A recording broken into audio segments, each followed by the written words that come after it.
Hello, everyone just joining us. We are watching the expected participant numbers climb. So we have an idea of who's coming today. So we're going to let that grow for a moment, and then we'll get started in about a minute.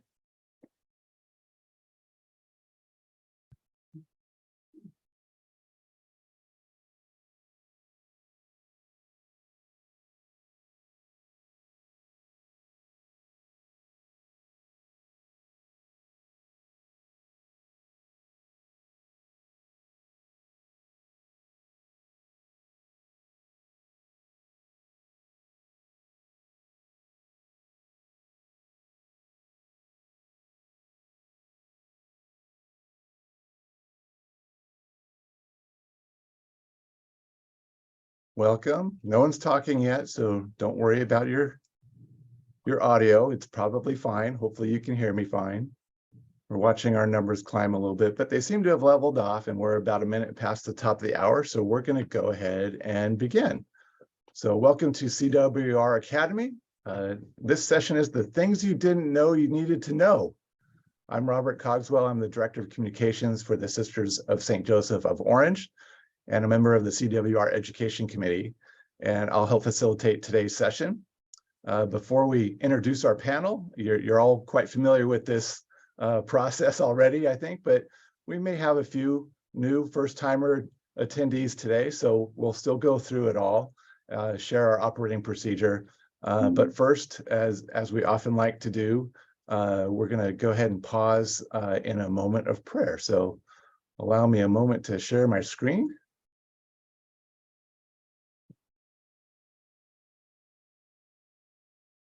Okay.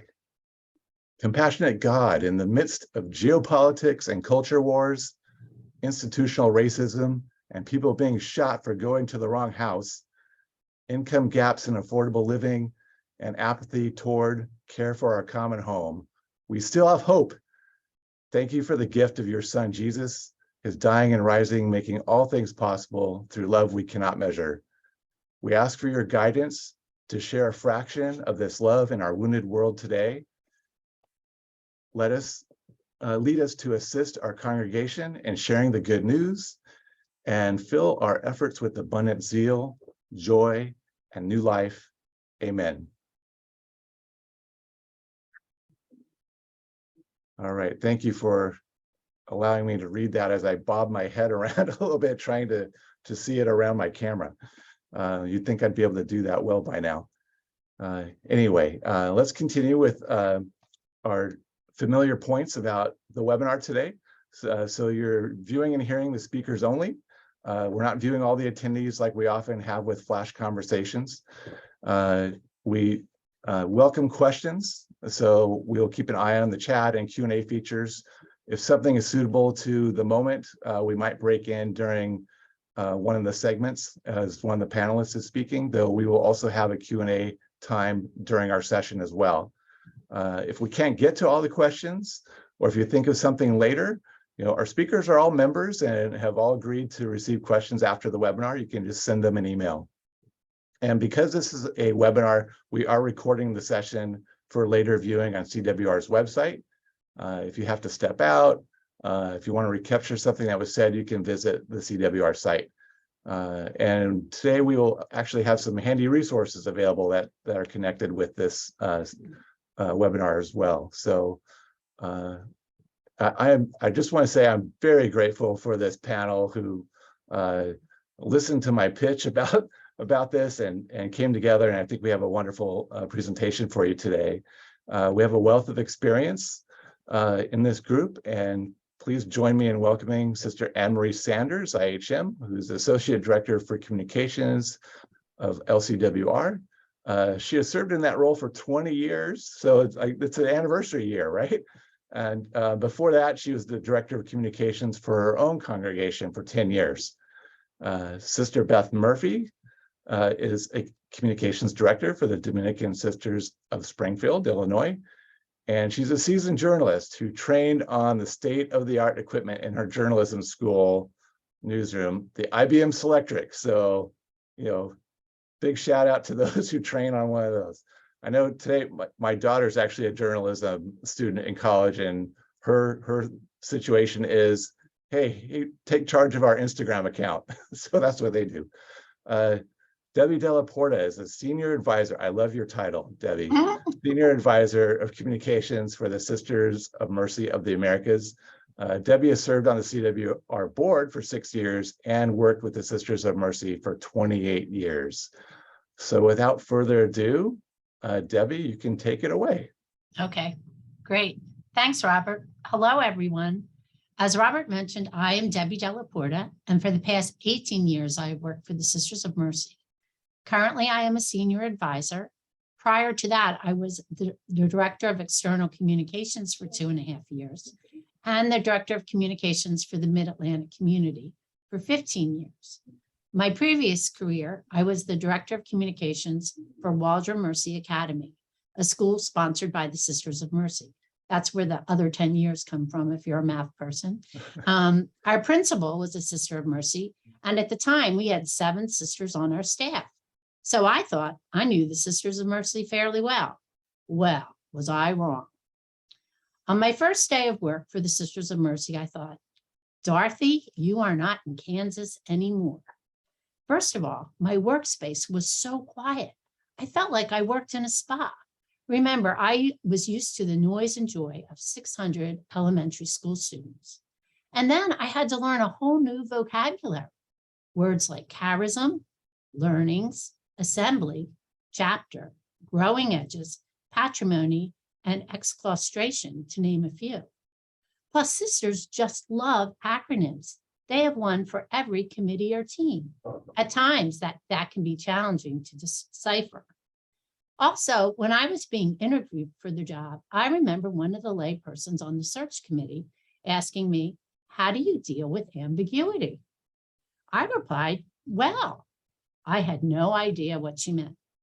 Fast forward a few weeks, and it became very clear. Ambiguity means something is not explicitly defined, making several interpretations possible. A common aspect of ambiguity is uncertainty. For instance, my start date. Initially, it was supposed to be March, but they were not quite ready for me. So then it was April, but April came and went. Long story short, I started on May 30th, mainly because I insisted they were discerning where my office was going to be.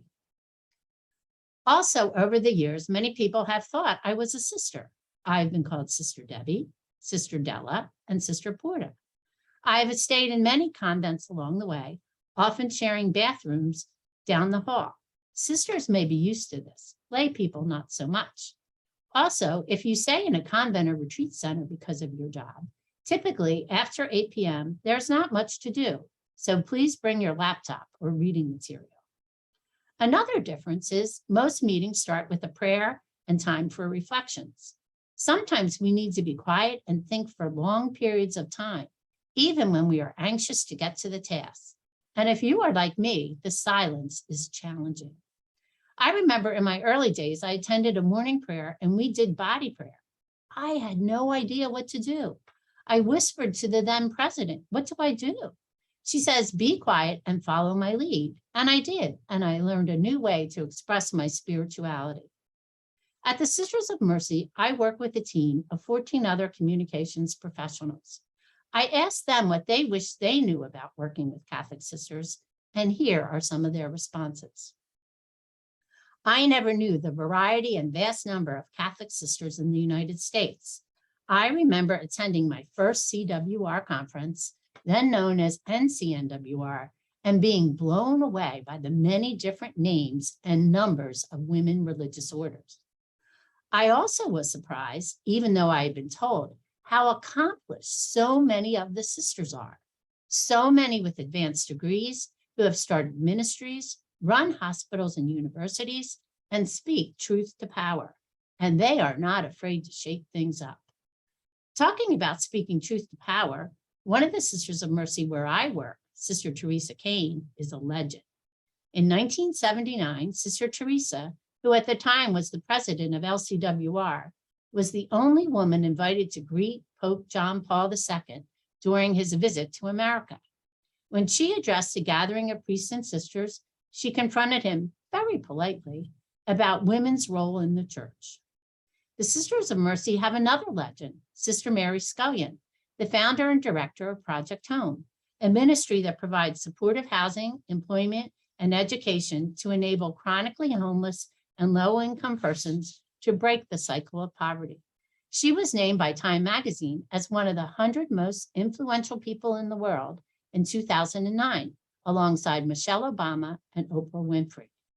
But back to what you wish you knew, another one of my team members responded, I wish I had known more about the self-governance of women's religious communities and their relationship to the Vatican, about how Vatican II's exciting and tumultuous changes affected communities. Talking of self-government, I would be remiss if I didn't mention that as I speak, over 250 Sisters of Mercy are gathered in St. Louis right now for their 2023 Institute chapter to determine their focus for the next 6 years and elect a new leadership team. Stay tuned because our two sisters on the panel will inform you more about governance and the Vatican. I think for me, personally, the biggest challenge was learning the culture of Catholic sisters and how to work effectively within that culture. In terms of decision-making, one sister rarely makes a major decision on her own. She often discerns, takes time to really reflect on it, and then discusses it with other community members, and then reflects on it some more, and often prays about it too. So you need to have incredible patience and realize very few decisions happen overnight.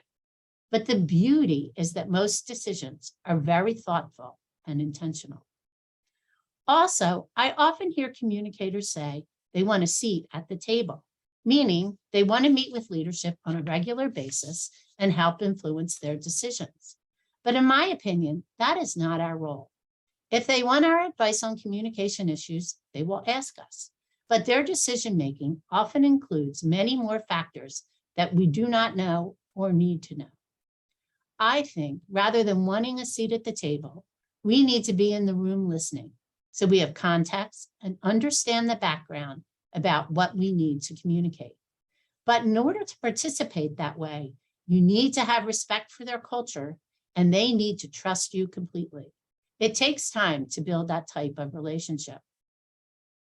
Another thought from one of my team members was her surprise at the scope of the ministries that Catholic sisters are involved in, from education to healthcare, to the earth, to immigration, and their willingness to go wherever they are needed. Sometimes I wish I understood better the relationships to ministries. I sometimes struggle with that. We have sponsored ministries, affiliated ministries, unincorporated ministries, and partner ministries. Also, sisters work in ministries sponsored by dioceses or other congregations. It can be very complicated. And from one of my team members is an integral learning. That is a sister word I often find myself using. Learning. Keep in mind that religious women are real people. They sing, dance, play, laugh, and work hard. And just like you and me, they make mistakes sometimes. As one wise sister once told me, if you meet one sister of mercy, you meet one sister of mercy. Same with all congregations. If you meet one Catholic sister, you meet one Catholic sister. They are all very different with varying political views and interpretations of the faith. There are also many stereotypes of sisters, which I think is part of our job to dispel.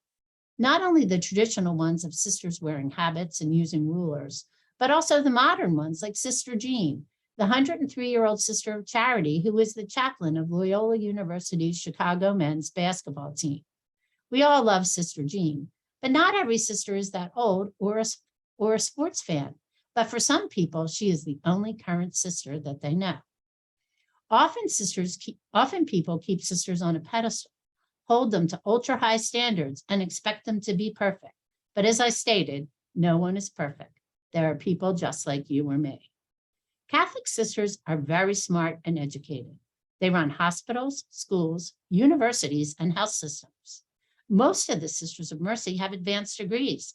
I recently wrote an obituary for a 90-year-old sister who was a Fulbright scholar and studied abroad in France before getting her PhD. And sometimes our lives are very foreign to them. We are lay people with husbands, wives, partners, roommates, children, and grandchildren that pull us in many different directions. For many sisters, their work and ministry is their life, so they dedicate most of their time to it, whereas lay people are pulled in many different directions besides just their jobs. So for that reason, I think it is very important to set boundaries in terms of your work.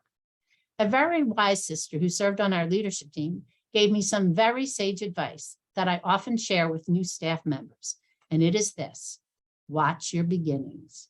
If you come to your job and work until 7 o'clock at night, people will begin to expect that from you. If you answer non-emergency emails whenever they come in at all hours of the day and night, people will expect that from you. I noticed our Microsoft Outlook has a new feature that lets you schedule emails so you send them only during working hours. Use that feature if you have it. Next, you will hear from two sisters who will help fill in the knowledge gaps that many of us have who work with Catholic sisters. Thank you, Debbie. I'm inspired by that sister. She got her PhD after she was 90. I know, Okay. I was writing her obit, but in her earlier years, she was a Fulbright scholar. And like, we're talking a long time ago, and then got her PhD. It's pretty amazing what many sisters accomplish. Right. Well, thank you. We're going to transition to Sister Beth, who will tell us a bit about a religious life, a little history of religious life, and we'll get in a little further into some structures and glossaries as we go through the session. So, Sister Beth. Thank you, Rob, and thank you, Debbie, for that wonderful introduction. Let me share my screen.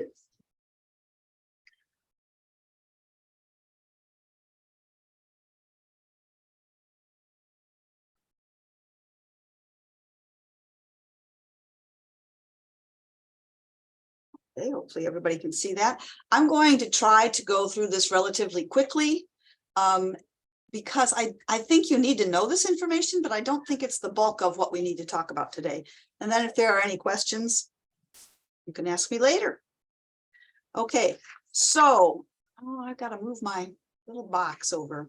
There are several eras of religious life in the church, and this is a very brief outline. There is a PDF that Vision Vocation Ministries had that I've given to Brian, and he's going to send that out afterward. Goes into a great amount of detail, so I'm not going to try to do all that today. So the first era of what we consider religious life or consecrated life lived for God is, say, from about 300 to 400. And during that time, men and women were running off into the desert or into caves, living very ascetical and eremitical lives. This really began to take off after the Constantine's edict in whatever year that was, 13, 14, that made it safer to be alone as a Christian. And what you're seeing there on the screen is a mountain in Iraqi Kurdistan where the hermit Rabban Boya, who is still a great hero to the Iraqi people, lived right there. And if you can believe it or not, I climbed up there. We'll talk about that. We won't talk about that. The next era, the monastic era, where we have characters like Bridget of Kildare, who ran a double monastery in Ireland, Benedict, who founded a tradition that has many branches and has had a tremendous influence on the world, and St. Bernard, who was one of the great reformers of the Benedictine community. This monasticism grew up around within that period, and the cities began to grow up around the monasteries, and the population began to grow. And so in this era, the most educated people that existed were, number one, Catholic bishops, secular clergy who were not members of religious communities, and the monks and nuns who were in the monasteries. But there wasn't a lot of interaction between other people and those folks. And this is what created the problem that needed to be solved for the next era, the next innovation that came into religious life. As cities grew and bishops were the only ones who were allowed to preach, there weren't enough of them to go around. And one of the consequences of that was poor religious education, poor teaching. So secular lay groups began to develop who, without the proper guidance or education, began to teach things that really were not true about the faith. Very succinctly put, bodies are bad and spirits are good. And that led to all kinds of problems. So we move from this monastic era into the next era, the mendicant and apostolic era, largely because of that issue in the church. And here you have some Carmelite, some people who you are familiar with. Saint Dominic de Guzman, Saint Francis Assisi, and Saint Simon Stock all saw that same problem. And they began to establish their communities, the Dominicans, the Franciscans, and the Carmelites, among others. There were some other groups during that time too. Mendicant is one of those non-speak words that you'll want to know. It simply means someone who begs for their food, which all of these orders did. And we were often also, here's another word for your vocabulary list, itinerant. Very much distinct from the monastic communities, the men and women who joined these religious orders wandered about in the community. And that was really seen as a kind of a shocking thing for religious to do. What are you doing wandering around in the streets? That was the innovation. If they were going to be able to teach and preach to the people who were in the cities and growing, then they needed to be out among the people. Okay, so that 300-year period begins to change when we have roughly what happens in 1500, the Protestant Reformation, right? Martin Luther nails his 35 Theses to the door in Wittenberg, and suddenly everything begins to change as a consequence of the printing press, right? A technology that causes a dramatic change in the innovation needed in religious life in order to serve the people. That's what we're seeing here. So as a part of the Counter-Reformation, groups like the Dominicans and the Carmelites and the Franciscans began to reform themselves. I have a brother who's a Carmelite brother, and he is a member of the Order of Carmelites. And then there's another branch of the order, OCD, the Order of Carmelites Discalced, meaning they did not wear shoes. And that was the Reformed tradition that John of the Cross and Teresa of Avila started. Well, my brother Tom loves to tell people that he is one of the unreformed Carmelites. Okay, so, but at the same time, as those groups were going through their own need for reformation, groups like the Vincentians, founded by St. Vincent de Paul, a name that you're familiar with, the Loretto sisters, founded in England by Mary Ward, whose picture you see on the screen, and the Jesuits, founded by Ignatius Loyola, they were all responding to the post-Reformation period in the church. So the printing press and the Protestant Reformation led to this additional innovation in religious life. I want to talk a little bit about the Loretto sisters. Mary Ward had to leave England in order to get her training. She went to France. And when she returned, she had to return in secret. Those women were responding to the needs of the church at risk of their lives. And so that had a way of forming and shaping who they were as a religious community in a way that we're going to talk about again in a little bit later. Okay, now I debated a long time about what to put after that dash after 1800. And I see Sister Annmarie laughing. It's because we're in a period of time right now that is very challenging for all of us. We do not really know what is the innovation that religious life needs today in order to meet the needs of the people of God and to thrive. So I'm going with the term that was used by the vocation, the vision vocation people. Okay, they call this the missionary era. Now, were there missionaries before that? Absolutely, yes, right? The Jesuits, the Dominicans, the Franciscans, they were all missionary communities, and in a problematic way, but we won't go into that today. All right, so the Mary Knoll sisters were founded around the turn of the last century, and they really saw themselves as existing only to bring the gospel to places where it did not already exist. So they traveled around the world. The Sisters of St. Joseph were also to some extent a missionary congregation. And I grew up singing the songs of the medical mission sisters when I was a kid. I know I'm dating myself, and you're now know how old I am. But their music was a way of funding their mission organization as they traveled overseas to provide health care. The person that you see there is Mother Mary Josephine, who was the founder of the Mary Knoll Sisters. Okay, so this is important. Why? Because if you know which era or perhaps eras have influenced your congregation, you can help them better make sense of their own story. That is really important.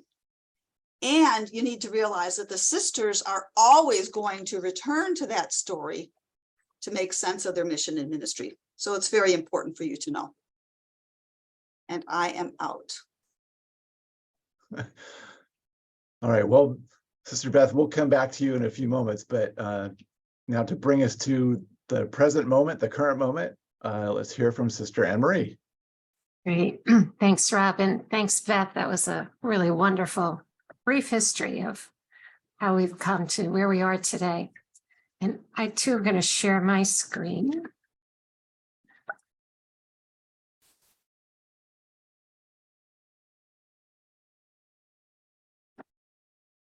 So most of you know that you're working within religious life today at a very unique time. Beth brought us to this point in history, and I loved how she left it kind of wide open as to where exactly we are today and where we're going. Excuse me. So, sorry. So what we see happening today is a really natural decline in our numbers because of this very dramatic increase that happened in religious life during the 1940s and 50s. There were these huge numbers of women who went into religious life after World War II. Once we got into the 1960s and beyond, women stopped entering their communities in large numbers. So those women who entered during those years right after Second World War, they're now coming to the end of their lives. And thus we have this huge decrease in numbers that sometimes people kind of panic about or think, something's wrong.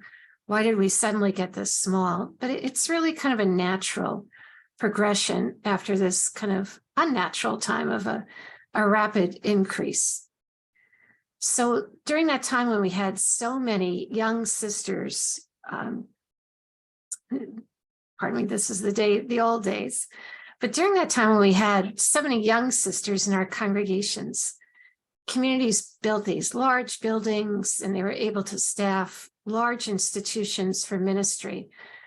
Probably your own community may have been involved with a university founding or opening of hospitals.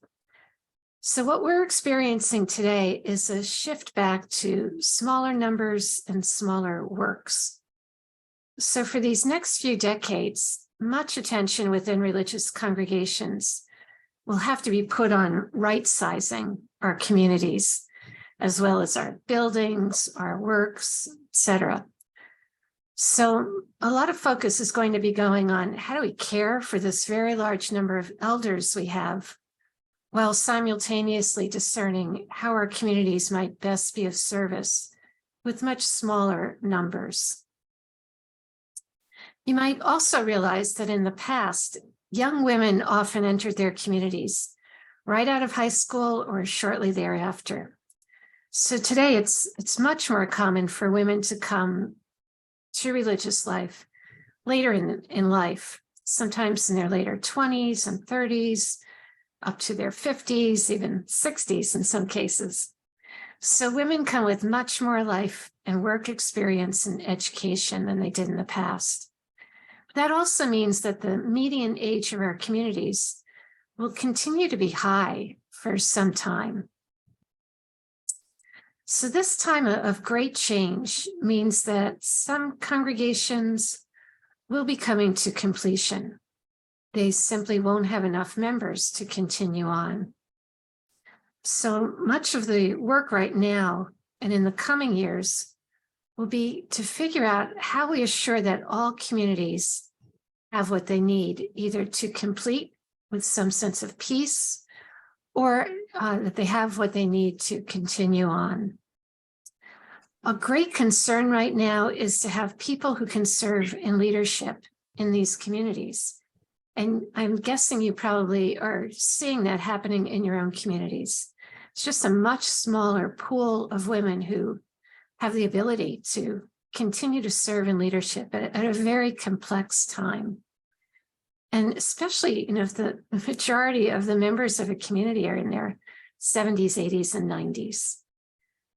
So another reality is in communities where there may be younger sisters, they may not have the capacity or the desire to serve in leadership, especially when so many decisions need to be made around finances, property, ongoing health care, and more. It's a difficult time to serve in leadership.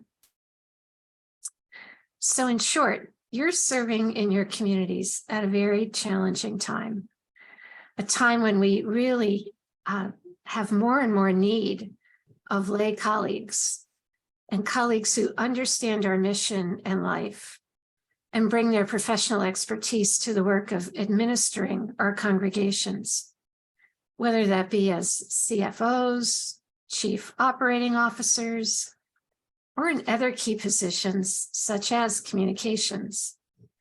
So you are with us in a really significant time. And thus we're really glad that you came onto this webinar. So this is where we need you to carry on the working of our congregations. Sometimes because we don't have sisters who can do that work, or we want to free those that we have to really live the mission of the congregation. I'd say this could also be a really exciting time to be working in religious life.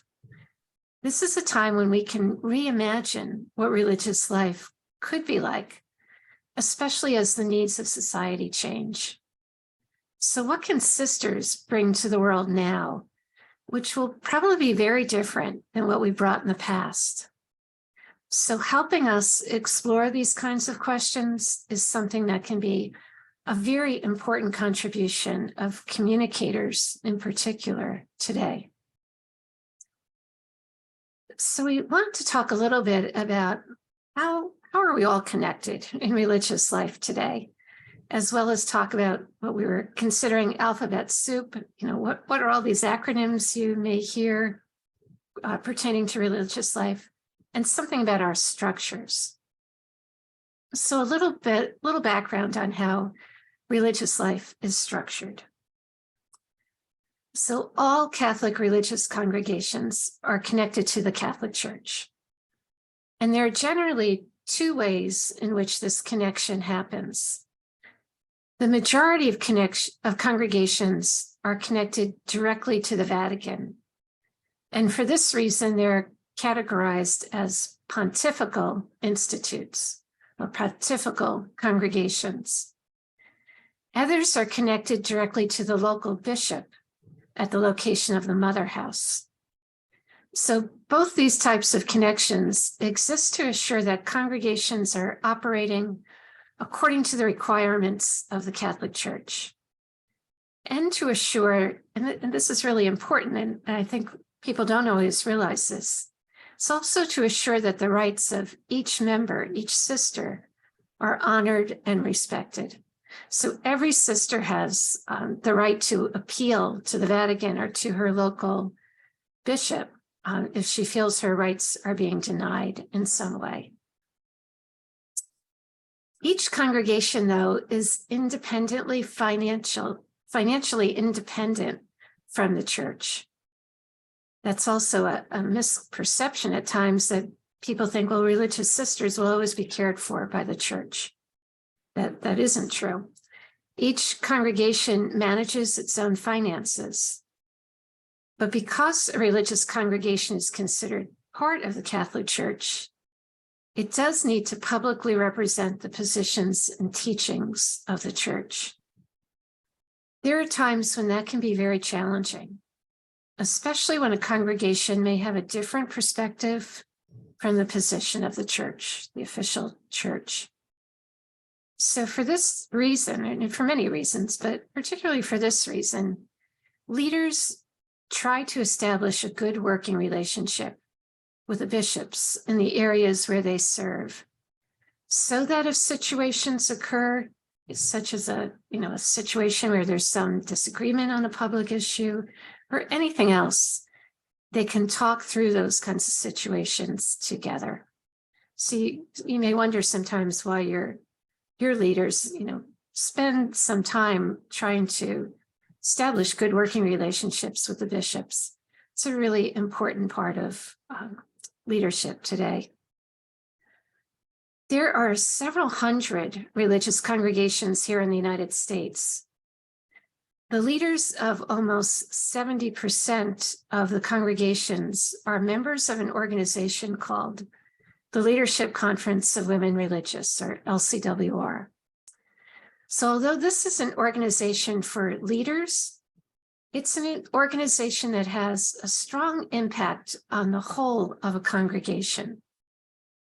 Often it's the education, the development, the spirituality, the justice focus, and more that's offered by LCWR to the leaders that influences the lives of the members of those congregations. So LCWR is an organization that you probably want to follow yourself, and maybe at the very least, subscribe to some of its publications. There's another conference of sisters called the Council of Major Superiors of Women Religious, and about 20% of the other congregations belong to that conference. And then there are others who are contemplative communities, meaning that their primary work is their prayer. They don't engage in outside work. And they belong to other conferences or associations. Most congregations operate independently of one another, although some have groupings of communities that come from the same tradition. So, for example, there are federations of Dominican sisters, Franciscan sisters, Sisters of St. Joseph, and a few others. But increasingly, there are congregations exploring whether or not they can share their resources, and those resources could even include their leaders. So that might be as members of a federation, or maybe congregations that are in the same geographic location, or they might have something else in common. So that's an important thing for you to be aware of, that this is a movement that's happening, that communities are realizing they have to find other ways to administer their communities and lead their members. There are also a number of organizations that exist to serve those who work in the various positions that support life within a congregation. Organizations like CWR. There's also an organization for those who work in vocation promotion, in formation work, in justice work, in finances, in archives, and more.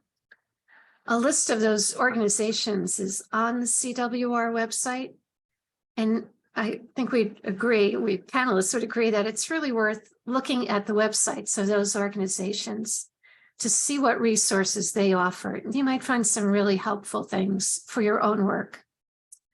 Just so you know, there are also other organizations that exist for members of communities who want to gather with other sisters with whom they have something in common. That might be their age, their race, their culture, or more.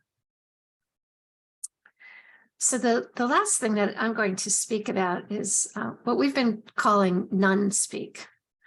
By now, you've probably noticed that Catholic sisters have a whole vocabulary that we sometimes forget is not part of the vocabulary of people not in religious life. So either now or soon to be on the CWR website is a glossary of some of the often used words in religious life. And we encourage you to familiarize yourselves with those words, or at least know where you can find the glossary so that you can utilize this resource. And I think we're not going to go through those words, but I think what we want to emphasize is that it's not only okay if you ask sisters to explain words to you, but really as communicators, you have a responsibility to understand these words, perhaps much more so than some of your other lay colleagues working in other offices.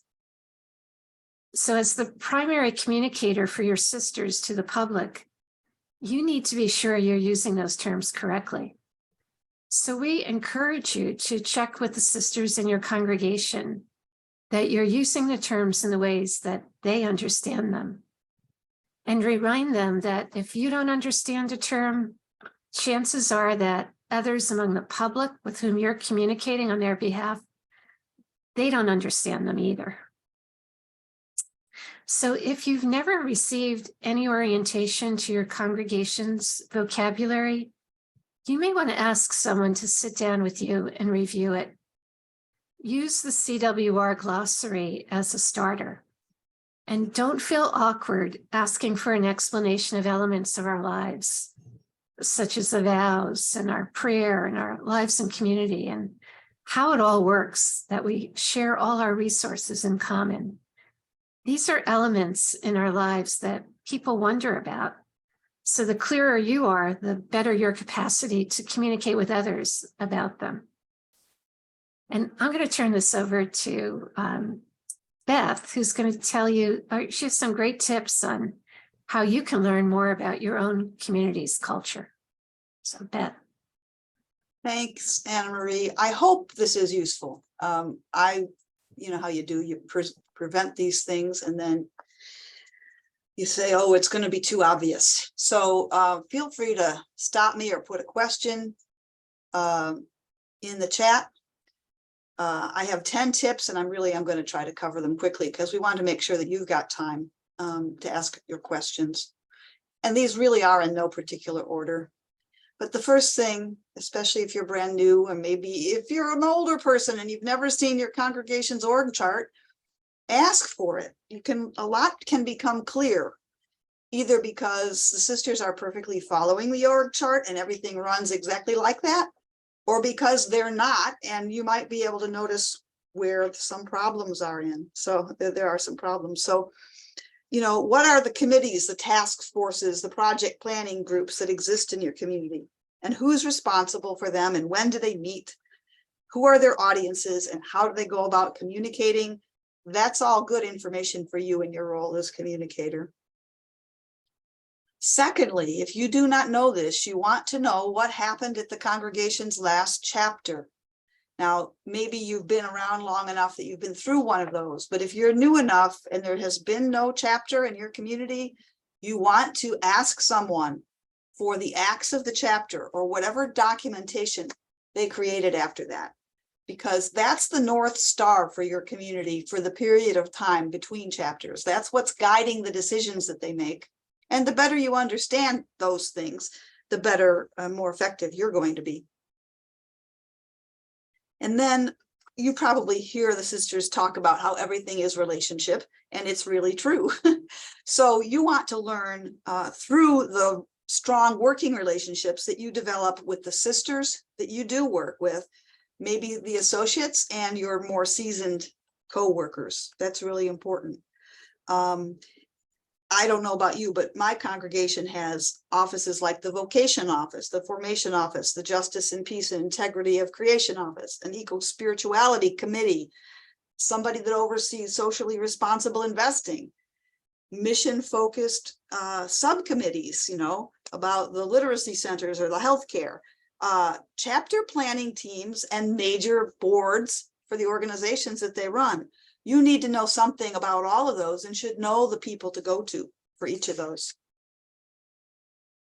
Now, we also want to observe and listen and then inquire. Congregations strive for a coherence between who and what they say they are and what they actually do. I met this gentleman on a Pine Ridge Indian reservation, and one of our sisters who works out there took me and another group of us to see him. Her purpose, without saying so, was so that we would understand that she is not the white savior of the Oglala Sioux Indians who live at Pine Ridge, that she collaborates with many indigenous people who are all working toward the same goal. And I learned that so much more impactfully by having a visit with this man who was an anti-alcohol activist than I would have if Sister Barb had just told me that. So you want to really pay attention to what's going on around you when you're in a situation of ministry with the sisters. Be alert and watch what's going on, and then ask questions. The other thing is to catch the rhythm of the community. Now, there is a liturgical calendar that pretty much guides all of our congregations, right? The cycles of Lent and Easter and Christmas and Advent and ordinary time. That's one kind of flow. But every congregation is going to have its own. When are the community events and gatherings held? And if, like, your congregation is like ours, we have sisters in Peru, and their flow is very different. This was taken during the sisters' summer vacation in January. So it's important to be aware of those cultural differences within the community too.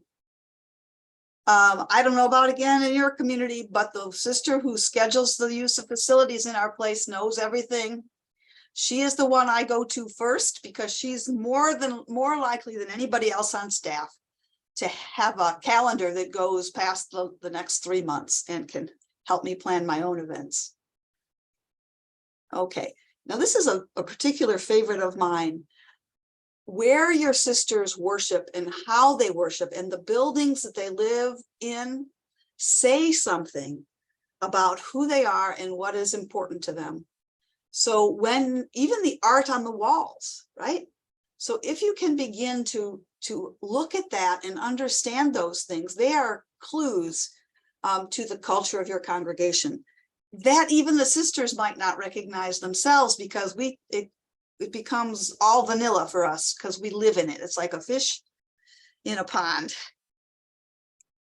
Okay, and I have learned this a lot. The archivist is your friend. We have a young woman who has been our archivist for about 4 years now, and it surprises me what she knows about my own congregation that I don't know. And she's more than happy to help me, and I'm sure that your archivist would be happy to help you too. Okay, now this should be obvious to us, but we follow a lot of different organizations in our social media, and that's also information that is really helpful. Know which organizations your sisters are in relationship with and spy on them by looking at their social media. It's not a hard thing to do. This is just one of, I don't know, I could have picked any of like 12 or 13 different screens of orgs that we follow because we're in relationship with them in some way. There are sponsored institutions, our high schools, or there are sponsored ministries, standalone ministries that are not a part of that bigger system that our sisters have been engaged with for a long time, or we work with them closely in the community where we serve. So it's good for you to know all of those things. And then last but not least, read what the sisters are reading. One of the most obvious things is this thing you see here in the picture, the occasional papers. That's a publication that Annmarie's organization puts out, the LCWR. And if you want to know the mind of the leaders, the collective leaders of religious women's communities in the United States, you've got to be reading that magazine. And your congregation should be providing you with that monthly. I know I get 2 of them dropped off in my office every month or every quarter, however often they come out. And they're a gold mine for information. Even reading back issues will tell you a lot. And then I included in there our local diocesan paper, the business journal here in Springfield, so that I could keep tabs on what's happening in the civic community around here. And of course, our own magazine is there. All right, that's all I've got. And I think we can have questions now. I think I was going to end, Beth. Oh, that's right. Debbi, go ahead. Yep. Okay. Well, Debbi, we have a moment to offer a little space for questions here. Oh, okay. if anyone has any, there haven't been any in the Q&A or the chat, but I did want to point out that Brian's been filling up the chat with lots of links and resources. So hopefully you've had an opportunity to check those out, open them up, and you can visit them a bit later. So we'll just maybe give it a moment. No raised hands yet, but I had a couple. I always have a couple questions kind of in the wings in case this happens. But I'm wondering, in the non-speak terminology, there might be some new members attending this that don't really know what a chapter is. We've referred to that a few times. I'm wondering if anyone wants to say what that is, offer a quick definition. Sure, I can do that. A chapter is a meeting that is held every so many years in our community. It's every 5 years. And for us Dominicans, the chapter is the highest authority in the community. So that means our leadership does not make any decisions or take any actions that would be out of sync with what the general chapter held every 5 years said. That's an opportunity for all of our sisters to pray together, to contemplate together, to think together, and to look toward our next 5 years together. They're very important meetings. They're canonically required, meaning we have to have them by order of Rome. They're very important, and it's also a tremendous time of learning for any of the lay people that work with us. And we find it to be a time of renewal and a kind of a recommitment to our mission. So it's a very important time period in a religious community's life. Thanks, Sister Beth. I'm going to toss one other question out there, and then maybe we can. Oh, someone threw one up there, so let's take a look at that. But I did want to, something that I encounter often is that besides the question of why aren't sisters in habits, I do hear often that people are curious about, they hear vows of poverty, chastity, and obedience, and if there's vows of poverty, how do sisters make money? Does anyone want to try and tackle that one? It's going to vary based on congregations, but if anyone wants to try and tackle that question.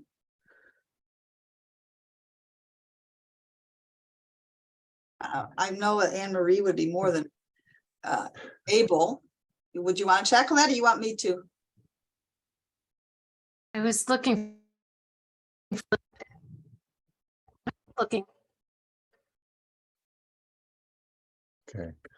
Well, we also have a question that, let's see, this isn't an LCWR gathering. I've had trouble finding a map or description of the regions. Is there one that you can easily point to me? Maybe you know that, Sister Annmarie. Yeah, that's what I was just trying to look for. There is one, but it's somewhere on the LCWR website. Okay. Would you like us to tackle the one about money? Sure. Okay, so we do take a vow of poverty, but of course we're not ethereal beings. We need food and water and shelter and clothing, and so we have to have money to provide those things. Our sisters, in many instances, make a salary or a stipend for the job that they do. And again, every congregation is going to be different, but in our community, we treat those funds in common.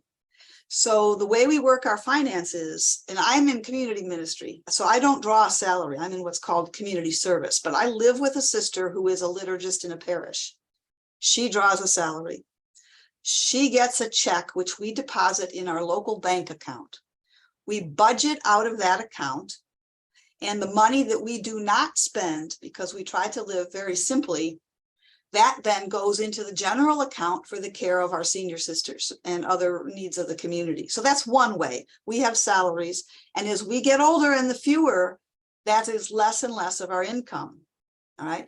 So we, like many other communities, make investments, and so we also make interest on our investments. That's another source of money. And donations are another source of money. So those are the ways that we are generally taking care of ourselves. But, you know, I have a sister who works on, I'm sure her salary is less than what most of you are making. And the two of us live on that and send money home. So that gives you an idea of how how that vow of poverty really comes into play. We try to live very simply because we realize that our resources are not just our own, but they belong to the whole community, and they are for the mission of the community. They're not for our personal use, but to make sure that we can keep the mission going. Thanks, Sister Beth. We're going to field one more question, and then we'll bring it back to Debbi, who has another little segment to share. And we have a few announcements at the end. So one of our questions, Mary asks about, are there questions that are not appropriate to ask the sisters about community living or decisions made in community meetings? Are some of her examples. Can take a stab at that. I would say that there are a few questions that wouldn't be appropriate. I certainly use your common sense. What would you feel, would be, you wouldn't want someone to ask you, but I think most sisters are eager to share, how our lives work, and especially would want to share with you as a communicator. What does this, how do our lives work, and would want you to have the best understanding. And, I think sometimes it can be awkward around the vows. They don't always make sense to people in this day and age, but ask, because sisters have kind of come to their own understandings of these things themselves, and they may enjoy kind of sharing how they've come to learn what something means to them and why it's meaningful to them. Thank you, Sister Annmarie. And Debbi, thank you for letting me put you on hold there for a moment. Please take us out of the webinar, and actually I'll have a few announcements at the end, but if you can go ahead and take it away. Sure. Well, I would be remiss if I didn't end with this. I find that it is a real honor and a privilege to work in the world of Catholic sisters. We get a glimpse into a very unconventional life of women who live in community and make lifelong vows to live lives of poverty, chastity, and obedience. In preparing for this presentation, I found this statement on the website of the Center for Religion and Civic Culture at the University of Southern California. I think it sums it up beautifully for me. Catholic sisters are both the center and the cutting edge of the Catholic Church. Both in the United States and worldwide, women religious outnumber priests and brothers, yet they have experienced growth and decline in dramatic ways. Their ministries, particularly in education and healthcare, often make sisters pillars of our society. They also work on the margins of society, putting them on the forefront of issues such as immigration, climate change, and human trafficking.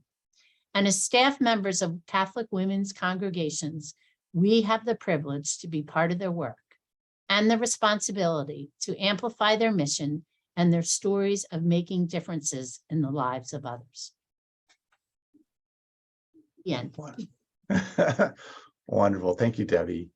And thank you to all of our panelists today. We're right near the top of the hour, so we're going to go ahead and wrap things up. I just have a few announcements, as we often do. There will be a survey that follows, and we will also have the recording available on the website. As Brian often does, he's got lots of resources in the chat, but some of those will also be on the website. I do want to say that we've got, let's see, we have a few announcements to share. Just there's really 5 highlights coming up for CWR members. Our next CWR Academy is Tuesday, May 23rd, and it has a development and advancement emphasis. It's called The Pros and Cons of Participating in Giving Days. So I'm eager to hear that one, actually. Coming up before that, though, is a new member mixer on Thursday, May 4th. And we still have the opportunity to get involved in the Strategic Communications Certificate from CWR Academy. Registration is open right now, and it closes on May 5th. So you have a little bit of time to join in that group still.